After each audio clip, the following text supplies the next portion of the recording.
Welcome to Tech Bytes and News, your daily roundup of articles featured in Hacker News. Today, we're diving deep into a fascinating study, learning fast and accurate absolute pitch judgment in adulthood. It challenges long-held beliefs about the critical period for developing absolute pitch.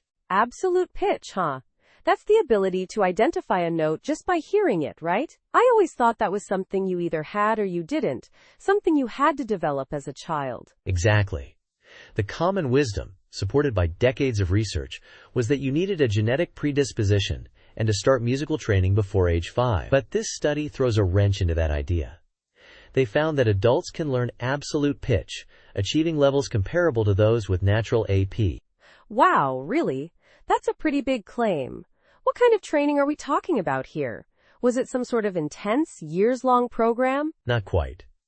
It was an 8-week online program, totaling about 21 hours of training.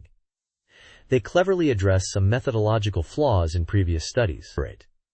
For example, previous studies often only focused on 1 or 2 octaves, but this one used 3, focusing on chroma rather than just pitch height. That's a key difference. So they made sure they were testing the ability to recognize the quality of the note, not just its position on a scale? Clever. Precisely. And they also eliminated external references during testing.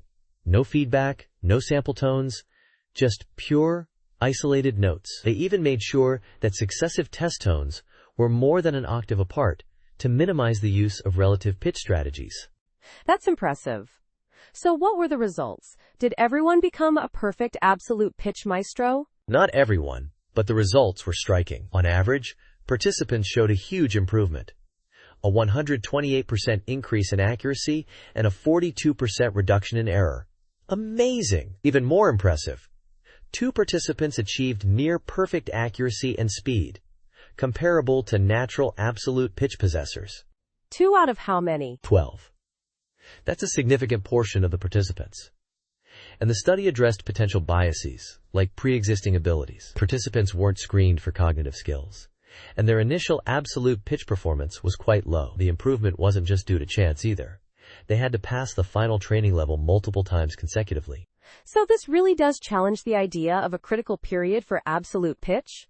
That's a paradigm shift. It certainly suggests that. The study's authors argue that the critical period might be better described as a sensitive period, where learning is easier early on, but it's not impossible later in life. There's still some debate, of course. Some might argue that the 2 top performers were outliers, but the overall improvement across the group is significant.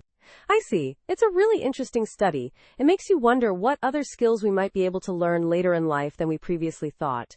What about the limitations? Were there any? Of course, the sample size was relatively small, and the training was done online, which introduced some challenges in monitoring participant behavior and ensuring the integrity of the tests. There's always room for further research, with larger samples and more controlled environments. But this study is a significant contribution nonetheless. Definitely. It opens up a lot of exciting possibilities. Thanks for breaking this down for us. My pleasure. And that's all the time we have for today's Tech Bytes and News.